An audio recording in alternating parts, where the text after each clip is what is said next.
Hello, Harry.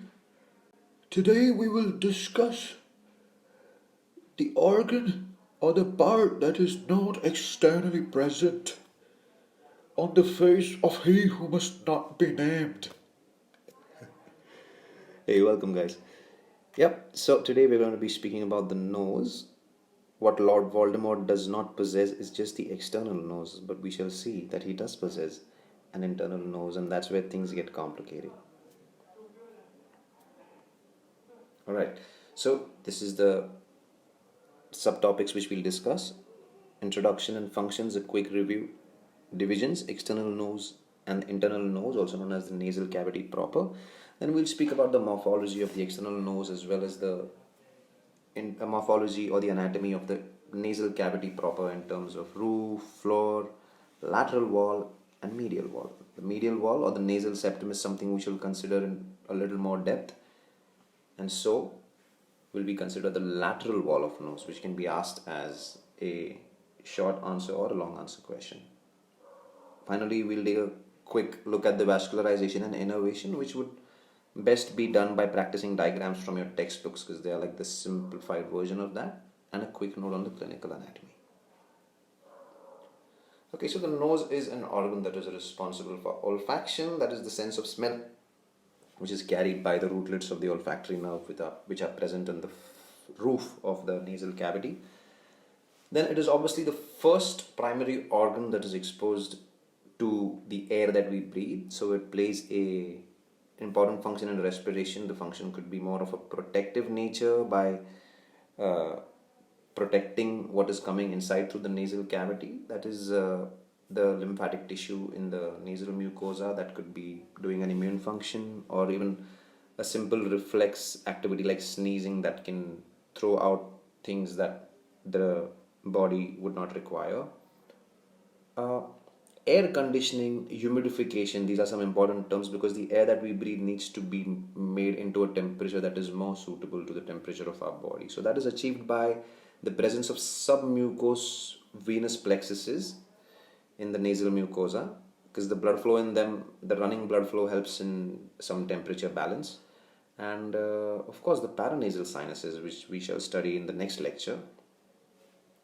And finally, vocal resonance. Now, when I spoke in the beginning, Harry, I would block my nose. So yeah, this is how I sound with my nose blocked, and this is how I sound without my nose blocked. So there is a significant contribution to the timbre and character of your voice that is contributed by the nose and the paranasal sinuses. Now the external nose is what you see here in this picture. So you're looking at the actor Ralph Fiennes, who plays Lord Voldemort, and see how beautiful he looks with an external nose. So externally, the nose is pyramidal in shape. It has a tip or an apex, then the dorsum or the bridge, and finally the root. Now you also have the nostrils, which are also known as external nares, and the ala, which is formed by alar cartilages. Also kindly note that the skin over the nose is rich in sebaceous glands.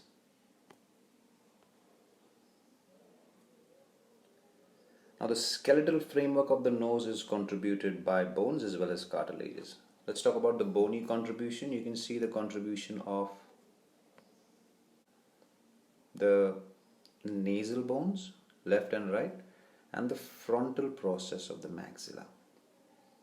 Okay, and the cartilaginous part is contributed by, above you have what is known as the lateral process of septal nasal cartilage, or it's just known as the upper lateral nasal cartilage, and the lower one is known as the major alar cartilage, and it has a lateral crus and a medial crus. See, if you see it from down, it has a lateral crus and a medial crus. And then you can see that there's some contribution by fibrofatty tissue and a few small pieces known as minor alar cartilages or accessory nasal cartilages, etc. Now the internal nose, and this is the one that we don't really know about yet, is further divided into the vestibule anteroinferiorly and the nasal cavity proper. Okay, so this area anteroinferior is the vestibule, and it is lined by true skin with some coarse hair known as vibrissae, which have a protective role, of course, to trap dust and whatnot. And then there is the mucocutaneous junction where true skin will meet the mucosal area, and that line of demarcation is known as the limen nasi.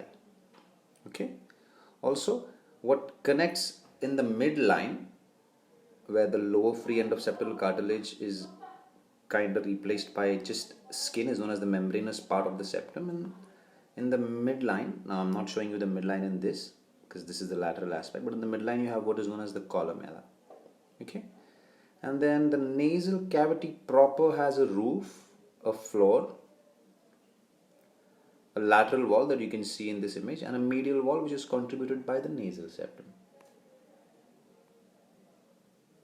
Now let's have a look at the roof of the nasal cavity. It is further divided into anterior third, middle third, and posterior third. The anterior third is contributed by cartilage. This is the major alar cartilage and the lateral nasal cartilage, and it is also contributed by the nasal bone and partly by the nasal spine of the frontal bone. Then the middle third is contributed by what is known as the cribriform plate of the ethmoid. The cribriform plate is so called because it has all these little holes like a sieve through which the olfactory rootlets pop down. And the posterior one third is contributed by the sphenoid bone, primarily the body of the sphenoid. And you can see how posteriorly as well as anteriorly it slopes downwards, right? What you see here is the sphenoidal air sinus, that is a hollow in the body of the sphenoid. Okay. This is what the roof would look like from above. If you watch the interior of skull, then what you see here is the, cribriform plate of the ethmoid. Now the nasal cavity floor is contributed by the maxilla in the anterior 3/4 and the blue colored palatine, precisely the horizontal plate of the palatine bone in the posterior 1/4. And you can also see a median crest of both of them that will contribute to the septum. Okay.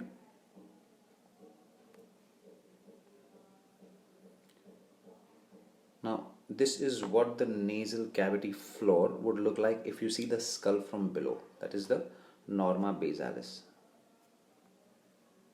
So I want you to take note of this incisive fossa and also revise what passes through it, as well as the greater palatine foramen, because there are structures going through both of these and you already know those structures that are going to enter the nasal cavity from its floor side. Okay, this is the greater palatine foramen with the greater palatine vessels and nerve. This is the incisive foramen, through which the nasopalatine nerve descends downwards and the sphenopalatine artery ascends upward.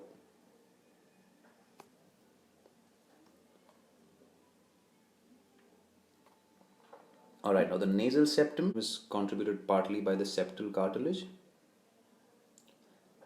by the perpendicular plate of the ethmoid bone, posterior-superiorly, light purple in color as you can see, and the green colored vomer, posterior-inferiorly, with contributions from the nasal crests of the maxillary and the palatine bones. The vascularization of the nasal septum. The anterior ethmoidal and the posterior ethmoidal arteries, both of these are descending down from the anterior and posterior ethmoid foramina, which are present along the cribriform plate, right? Along the margin of the cribriform plate. Both of these are branches of the ophthalmic artery, which is a branch of the internal carotid artery. Antero-inferiorly, we have a contribution from what is known as the since this is the upper lip, the superior labial branch of the facial artery. And you can also see the contribution of the greater palatine artery as it ascends from the incisive canal.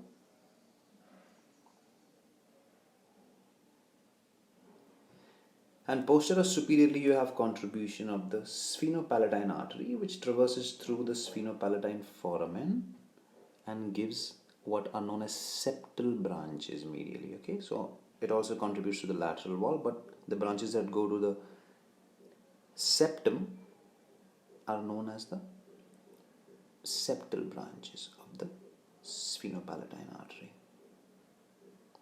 Okay. Okay, now we're going to speak about the lateral wall of the nose. Again, it is contributed by cartilaginous part, which is basically the lateral crus of the major alar cartilage, a few accessory alar cartilages and minor alar cartilages with fibrofatty tissue on the lateral aspect, and the upper lateral nasal cartilage, also known as the lateral process of nasal septal cartilage. The bony element is contributed by the yellow colored nasal bone, the reddish pink colored frontal process of the maxilla, a part contribution by the orange colored nasal spine of the frontal bone, its lateral aspect,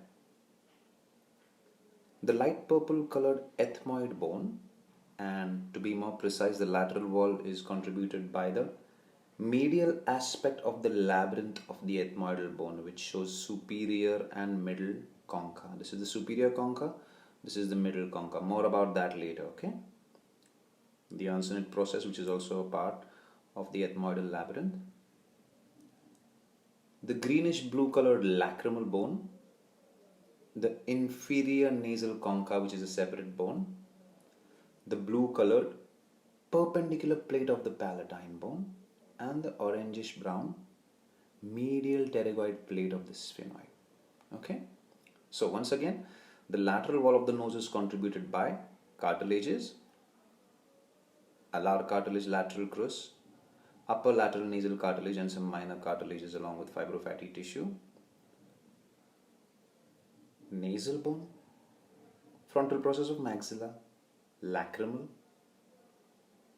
ethmoid, superior concha, middle concha, inferior nasal concha, a separate bone, perpendicular plate of palatine, and medial pterygoid plate of sphenoid.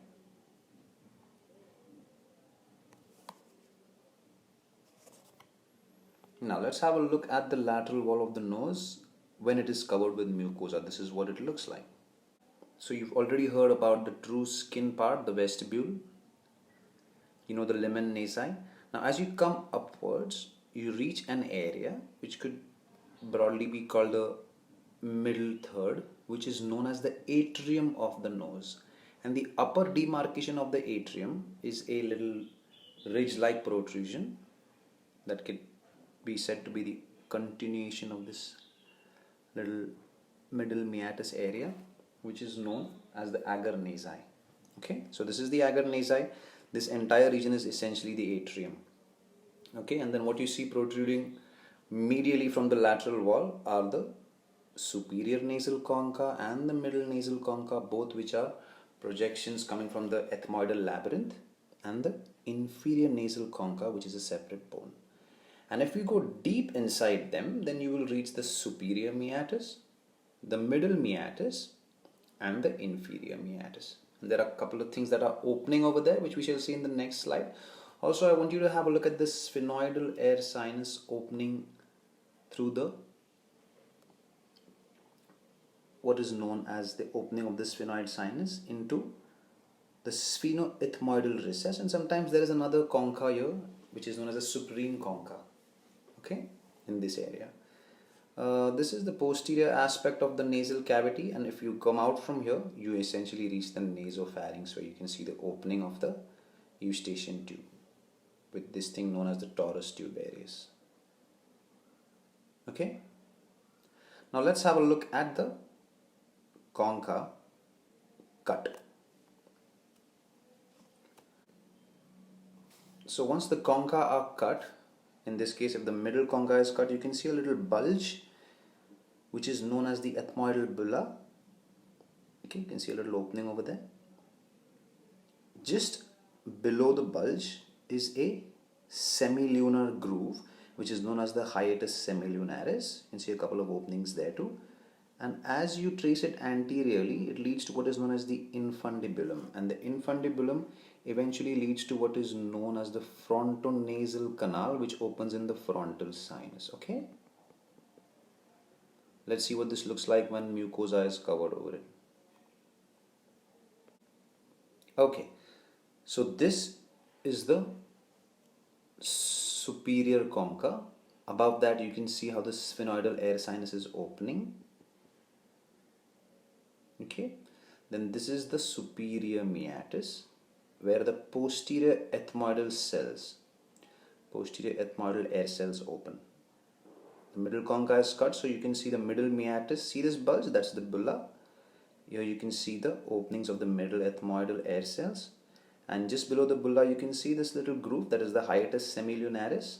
At the posterior end of the hiatus semilunaris, you have the opening of the maxillary sinus. Then you have a couple more holes over here, which are essentially the opening of the the anterior ethmoidal air cells. And you can see how there is a probe passing through the infundibulum that goes all the way through the frontonasal duct to open into the frontal sinus. Okay, that's where the opening of the frontal sinus is going to lie. Correct? Finally, you have the inferior meatus, and you can just see one opening over here, the opening of the nasolacrimal duct. Okay, now you need to draw the schematic diagram in your textbooks, but I hope conceptually these things are getting cleared here. Okay, now we're going to have a look at the ethmoid bone just to clear the concepts a bit more, right? So this is the ethmoidal bone when it is seen from the anterior side. This is the crista galli, you know that, you can see it as a protrusion coming superiorly from the ethmoidal plate, right? Cribriform plate. This is the perpendicular plate of the ethmoid that's contributing to the nasal septum, and on either side you have what is known as the ethmoidal labyrinth. Okay, try to understand. Laterally you have what is forming the medial wall of the orbit, so it's known as the orbital plate of the ethmoid on either side. And this labyrinth has all these little holes. These are the ethmoidal air cells. They'll be anterior, middle and posterior. And what is protruding down, or let's say what is jutting towards the medial side from the ethmoidal labyrinth, is the medial concha. Now if you want to see this, the middle concha. Now if you want to see the superior concha, you can see it better if you observe the ethmoid bone from behind, because it's present more at a posterior aspect, right? So this, you see this little thing, this is the superior concha. Okay, understand what view this is, huh? This is from the posterior side. So this is the superior concha on either side. So whatever lies here will be in the superior meatus, and whatever lies over here will be the middle meatus. Understand what exactly the infundibulum is. It's a little groove that is formed, and the floor of that groove is formed by the uncinate process. Can you see this? This is the uncinate process, and this is the ethmoidal infundibulum. I hope concepts are getting clear now. Now this is the superior view, which you see from the interior of skull, right? So this is the cribriform plate, and this is the crista galli, to which the dura is attached. The falx cerebri, part of dura. And then there are a couple of other holes here which are slightly bigger, which form the anterior and posterior ethmoidal foramina, through which the anterior and posterior ethmoidal vessels and nerve enter the nasal cavity through the roof. Finally, this is a left lateral view in which you can appreciate the perpendicular plate and the anterior, middle and the posterior ethmoidal cells. You can also see the anterior ethmoidal foramen, the posterior ethmoidal foramen and the middle concha. Okay, I want you to spend some time with this slide. Take a screenshot. Doesn't hurt. Let's move on. Now this is the vascularization of the lateral wall. Remember, antero superiorly from the anterior and posterior ethmoidal vessels, antero inferiorly by the, you can call them the alar or the lateral nasal branches of the facial artery. From below you can see the greater palatine artery, which we already saw, and from the posterior-superior aspect, this time same sphenopalatine foramen, sphenopalatine artery, but instead of using the septal branches prefix, we are going to use the lateral branches. So these are known as the posterior lateral nasal branches of the sphenopalatine artery. All of these. Okay? Great. Now this is a beautiful slide showing the lateral wall as well as the septal wall, but the septal wall has been raised up, as you can see with this arrow. So it's kind of a revision of the vascularization of the lateral as well as the medial wall of the nasal cavity. Okay? Now innervation, things are pretty much the same.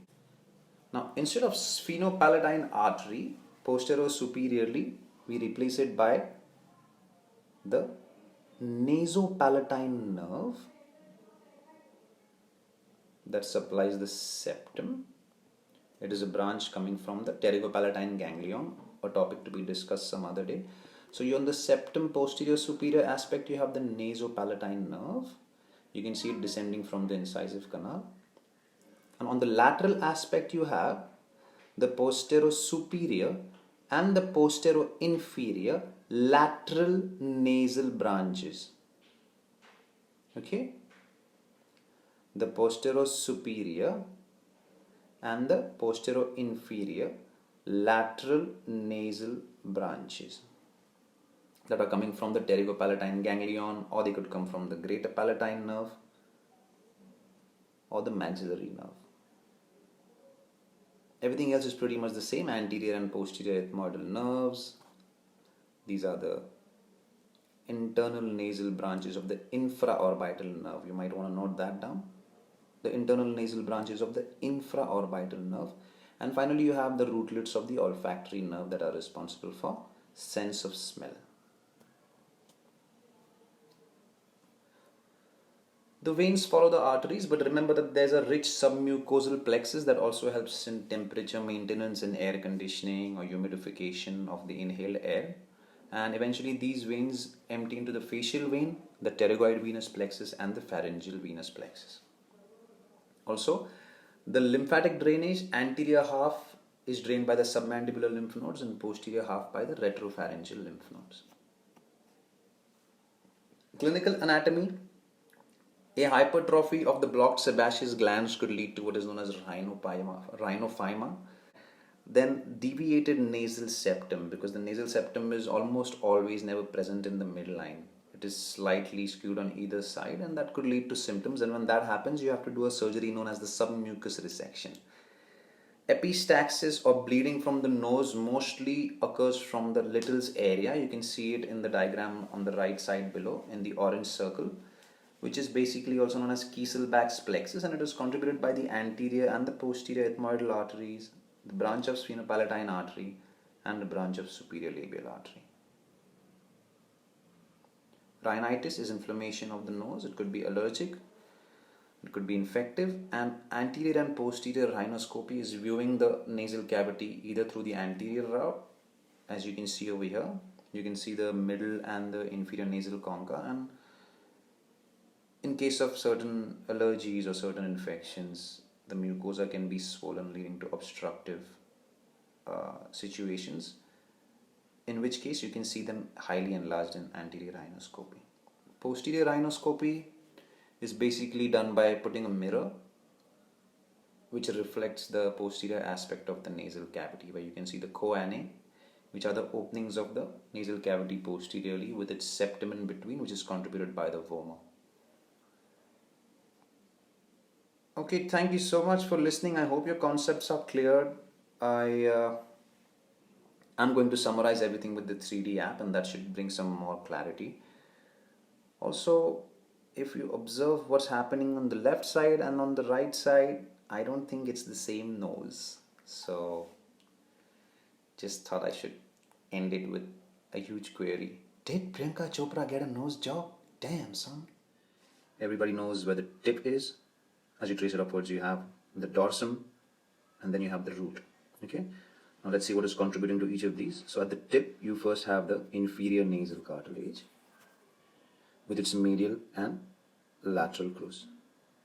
Okay? It's known as the major alar cartilage. Okay? I'm going to make it disappear. This is your upper lateral nasal. It's also known as the lateral process of the septal cartilage. Okay, that contributes to the upper aspect of your nose. So this is the cartilaginous skeleton. Let's make it disappear. I'm also making the nasal cavity disappear. And the bony element is contributed by the nasal bone. You can see both on either side, right? So the left nasal bone is what I'm hiding now, and the frontal process of the maxilla. Okay.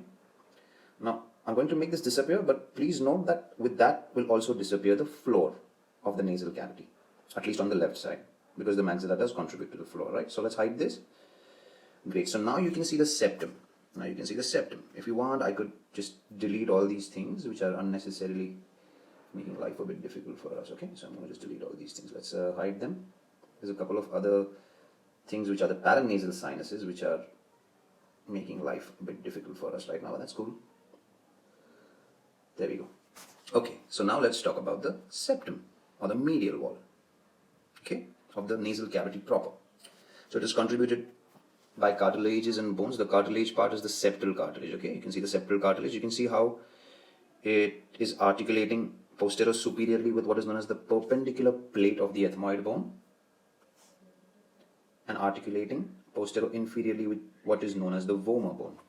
Okay, so this is what is contributing to the septum. There's also contributions from the hard palate, that is the maxilla and the horizontal plate of the palatine bone. Both of them are just contributing a median crest that articulates at the midline with these structures. Okay. Okay, now that we've seen the medial wall, I want us to actually see the floor first.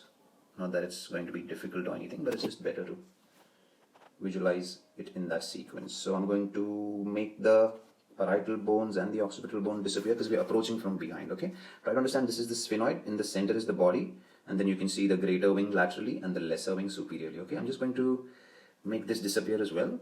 Okay, now I'm also going to make the nasopharynx and the muscles of the oropharynx disappear, a topic which is for another day. Now look, what you're looking at here is the muscles of the palate. Okay, again, that's a topic for another day. We don't need to worry about that right now. Okay, now, so from behind we are entering, and now you can see what's happening over here. See, this is the vomer, and now you're seeing the floor of the right nasal cavity. It is contributed by anterior 3/4 maxilla and posterior 1/4 by the horizontal plate of the palatine bone. Get it? Anterior 3/4 maxilla and posterior 1/4 by the horizontal plate of the palatine bone. So now that we're done with the floor, let's get back to our original view and find out about the lateral wall now. So if you want to see the lateral wall, in this case, we're going to now observe the right lateral wall, correct? Now, before we understand the lateral wall, I want to talk a little bit about this bone over here. This is the ethmoid. Okay, this is the perpendicular plate of the ethmoid. And if you see it in this view, this is the labyrinth of the ethmoid. Look at the ethmoid bone from behind. Okay, so here we are, looking at the ethmoid bone from behind. Okay, I'm going to make the vomer disappear. Okay, now this is the ethmoid bone. Okay, if you want, I can isolate it. That would be fun. Let's isolate it. There we go. Oh, beautiful. So this is the ethmoid bone. Okay, so what you see here, upper red is the superior concha, and the upper blue arrow is going in the superior meatus, and the middle the lower red is the middle concha, and the lower arrow is the middle meatus, and the inferior nasal concha is a separate bone. Okay, so you're seeing the ethmoid posteriorly. That's how you get a better view of the superior meatus. Okay, great. So now you understand where the conchae and the meatuses are, right? So now what I'm going to do is we're going to watch the lateral wall of the right side. Okay, so this is going to be like a parasagittal section where you can see the lateral wall of the right side of the nasal cavity, or the right half of the nasal cavity. So what I'm going to do is I'm going to make all this disappear. Right, so the septum is going now, and unfortunately I also have to make the ethmoid disappear, which is why you cannot see the superior and middle concha in this diagram. So you have to now imagine it with reference to what I showed you earlier about the ethmoid bone. Okay, so it's going to be somewhere above at this level. I'm just going to draw it for you. Okay, this is the superior one. This is the middle meatus. Okay, and then the inferior meatus is a separate bone that you can see here. Got it? Alright. Moving on. The lateral wall is thus contributed by, from anterior to posterior, the lateral crus of the major alar cartilage, the lateral process of the septal cartilage, or you can just call it the lateral upper lateral nasal cartilage. Then you've got the contribution from maxilla and a contribution from the lacrimal bone. And then what we drew earlier, the superior and middle meatrices, which are a part of the medial wall of the labyrinth, the inferior nasal concha. I'm sorry about saying meatrices, I meant to say concha. And finally you have the palatine bone, perpendicular plate, and behind that you have the medial pterygoid plate of the sphenoid, just behind that. Now the sphenoid has been removed when we approached it from the back, so, but I'm sure you can understand what that is, okay? So, I hope that helps, and see you in the next video. Bye-bye.